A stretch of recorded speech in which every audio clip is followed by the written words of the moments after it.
안녕하십니까? 오늘 전해드릴 소식은 범죄 피해를 입은 분들께 실질적인 도움을 제공하기 위해 마련된 반가운 제도 개선 소식입니다. 바로 범죄 피해 구조금의 20% 증액과 지급 대상 확대라는 내용인데요. 피해자의 고통을 조금이라도 덜어드리기 위해 정부가 실질적인 지원 방안 마련에 나섰습니다. 지금부터 구체적으로 안내해드리겠습니다. 먼저, 범죄 피해 구조금이란 무엇일까요?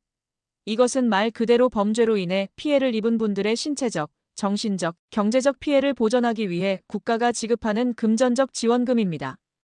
예를 들어 살인, 강도, 성폭행 등 중범죄의 피해를 입었을 때 피해자가 치료비, 생활비 등을 감당하는 데 어려움을 겪을 수 있는데요. 이런 상황에서 국가가 나서서 최소한의 경제적 도움을 드리는 제도입니다. 그렇다면 이번에 어떤 변화가 생긴 걸까요? 첫 번째로 구조금의 지급 금액이 기존보다 20% 증액되었습니다. 피해자의 실제 피해 회복 비율을 높이고자 예산을 대폭 확대했는데요. 예를 들어 과거에는 피해자가 치료비 등의 경제적 지원으로 100만 원을 받을 수 있었다면 이제는 같은 조건에서 120만 원을 받을 수 있게 된 것입니다. 의료비 부담이 줄어들 뿐만 아니라 일상으로 돌아가는데 필요한 각종 비용을 더 폭넓게 대비할 수 있도록 지원 내용을 강화한 것입니다. 두 번째, 더 중요한 변화는 지급 대상의 확대입니다. 과거에는 특정 범죄 피해나 제한된 피해 상황만이 구조금 지급 대상이었다면 이번 정책 개편으로 더 많은 분들이 이 혜택을 받을 수 있도록 문턱을 낮췄습니다. 예를 들어 피해자가 아닌 유족들에게도 보다 적극적으로 지원을 확대하고 중범죄뿐만 아니라 상대적으로 경미했던 범죄 피해자들에게도 지원 가능성을 열어놓았습니다.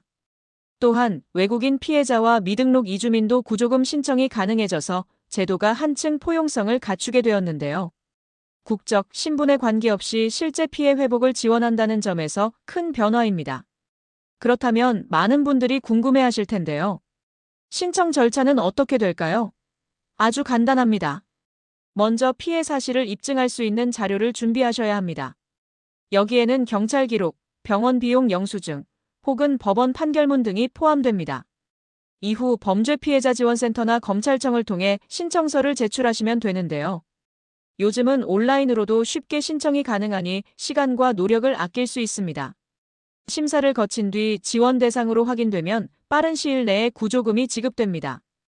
이 외에도 2차 피해 방지를 위해 심리 상담 서비스나 법률 지원 서비스도 함께 제공되고 있으니 놓치지 마시기 바랍니다.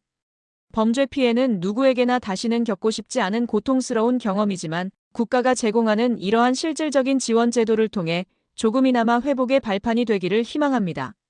앞으로도 정부는 피해자의 목소리에 더욱 귀를 기울이며 지원 제도의 개선과 확대를 계속해 나갈 방침입니다. 피해를 입으신 분들이 홀로 외롭지 않도록 그리고 더 나은 일상을 회복할 수 있도록 지속적으로 노력하겠다고 밝혔습니다. 만약 본인이 해당 대상이라 생각되거나 주변에 도움이 필요한 분이 계시다면 가까운 범죄 피해자 지원센터와 전국 검찰청, 피해자 지원 담당 부서로 문의해 보시기 바랍니다. 추가적인 정보는 범죄 피해자 지원센터 홈페이지 및 정부 공식 포털을 통해 확인하실 수 있습니다. 지금까지 범죄 피해 구조금 개선 내용에 대해 전해드렸습니다. 감사합니다.